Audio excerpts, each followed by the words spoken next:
Good rising, brethren. This is Big Judah coming to you guys from California. Before I begin, give all praises to the Most High, Yahweh. Acknowledgement to the earthly mother. Who is wisdom? Who is the Holy Spirit? Acknowledgement to Yahweh Shai. I pray the Most High blesses this lesson this evening, gives more knowledge and understanding of the events of the past in order to understand events that are currently happening on the earth, so we get a much better understanding of the things that are soon to come on the earth. Brother, we're going to go straight into it. No need to kind of have to ease you guys into it. It's more new information. Well, hold on before I actually show you guys the book. I was watching Angels and Demons. I like to watch some of the same old movies over and over again sometimes.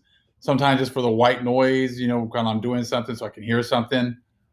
Sometimes, the Most High will just show me a little something. Well, in this movie, Angels and Demons, when the church, the Roman Catholic Church, is trying to battle their old nemesis, the Illuminati, like they're not the same thing. There was a scene in there, I'm sure if you guys have seen the movie, where they go to like one of the first churches and they think that they found the place. But they realize that it's not the place that they needed to find the murderer or whatever else. But the girl, they say something in there about rebuilding the churches and how the old churches are just built on top of like the other ones, and they assume some of the same practices as the previous religion. So then that got me thinking about ley lines, because of course, Rome has hundreds, if not thousands, of churches there. And it gets you thinking, what was there before? These guys always go and build on top of previous, holy places. So would it not make sense that they would do the same thing in Spain and Rome? We know that, the Gentiles went into all these places, assumed the identity of the people, and then wrote a whole new history as if they've always been there. We've been talking about Britain, we've been talking about Ireland, but would that make the same case for Spain, for Rome? So it got me looking real quick to try to find some books on that, and I found this one right here. The Macaulay's Essay and Leys of Ancient Rome. So I just skipped straight to the back for the Leys of Ancient Rome. And we got some more information here that we're going to have to get into also among all the other books and information. Like I said, hey, I already tell them. We're going to use Black History Month to destroy white history. They've been lying about absolutely everything, and they give us these 28 days, and they give us, certain people to talk about, and then that's it. But we're like, no. We're not going to talk about the people you've approved for us. We're going to talk about you. We're going to talk about the lies you've been telling. We're going to make it so that you need to give an account for all the lies that you've been putting, out this whole time. So let's take a look at the Leys of Ancient Rome, the preface right here. When we start talking about the history of Rome, okay? As we get more into this, you're going to see even more information, okay? See, these things are super small. Let's see.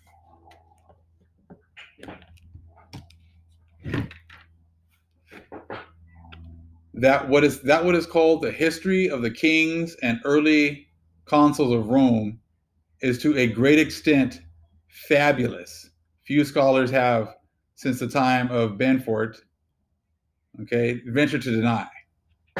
It is certain that more than 360 years after the date ordinarily assigned for the foundation of the city, the public records were, with scarcely an exception, destroyed by the Gauls. So again, here we go again with saying you got this history, but all of a sudden all your records are destroyed. Okay?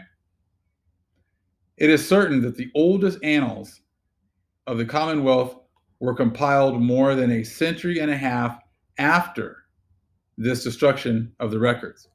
So now these records they do have are 150 years older. Okay. It is certain, therefore, that the great Latin writers of the Augustan age did not possess those materials, without which a trustworthy account of the infancy of the Republic could not possibly be framed.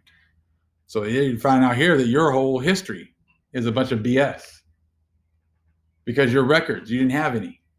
They were supposedly burned by the Gauls. Okay? Those writers own, okay, indeed that the chronicles to which they had access were filled with battles that what? Were never fought, and consuls that were never inaugurated. And we have abundant proof that in these chronicles, events of the greatest importance, such as the issue of the war with Persena and the issue of the war with Brennus, were grossly misrepresented.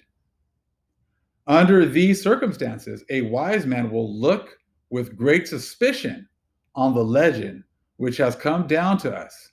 Yeah, anybody with a brain will pretty much realize that you guys are lying.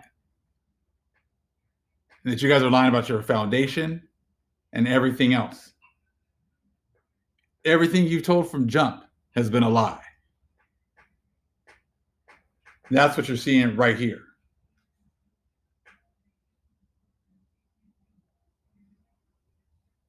Okay, so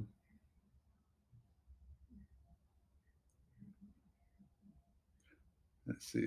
Unless the circumstances, a wise man will look with great suspicion on the legend which has come down to us. He will perhaps be inclined to regard the princes who are said to have founded the civil and religious institutions of Rome, the sons of Mars and the husband of Egeria, as mere mythological personages of the same class with Perseus and Ixion. As he draws nearer and nearer to the confines of authentic history, hold on here, authentic history, he will become less and less hard of belief.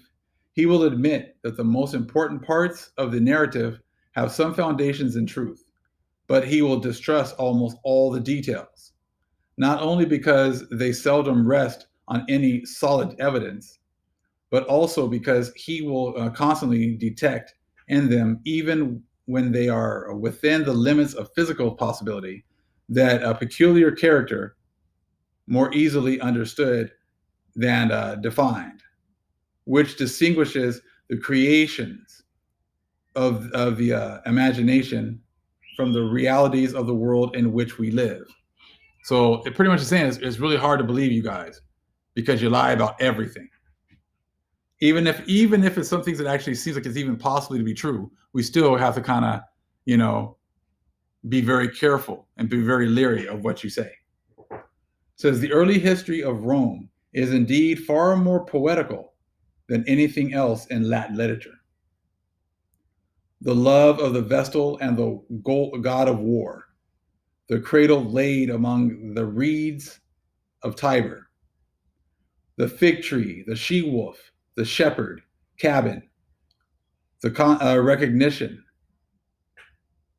What is that? The fratricide, the rape of the Sabines, the death of Tarpeia, the fall of Hostilius, the struggle of Mettus, Curtis through the marsh, the women rushing with torn raiment and disheveled hair between their fathers and their husbands, the nightly meetings of Numa and the nymph by the well and the sacred grove, the fight of the three Romans and the three Albans, the purchase of the Sibylline books, the crime of Tulane, the simulated madness of Brutus, the ambiguous reply of the Delphian oracle to the Tarquins, the wrongs of Lucretia, the heroic actions of Horatius Mococles and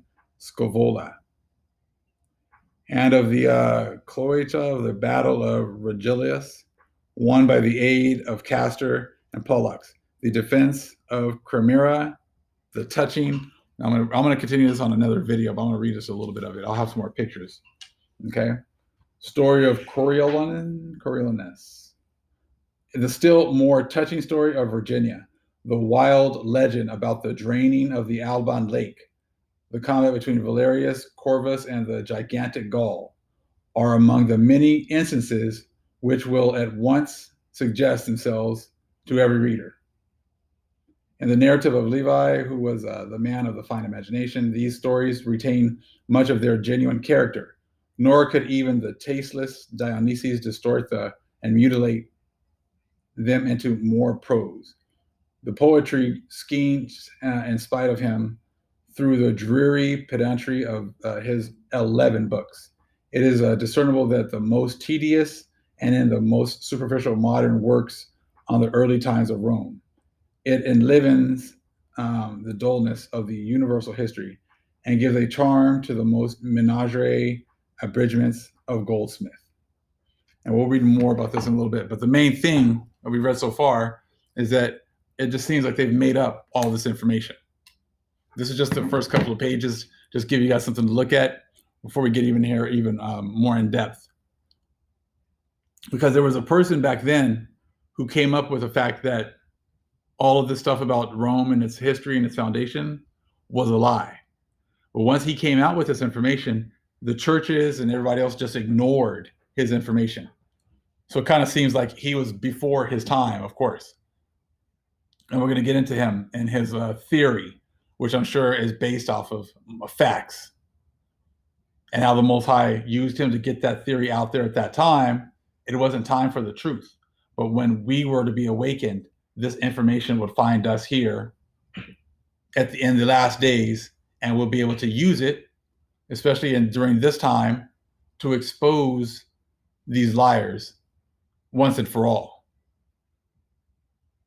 So this is just a little bit of information. Hopefully if you guys want to look out for that book, I'm sure there's a lot of information in there. All praise is to the Most High, Yahweh. Acknowledgement to the earthly mother. Who is wisdom? Who is the Holy Spirit? Acknowledgement to Yahweh Shai. Shalom.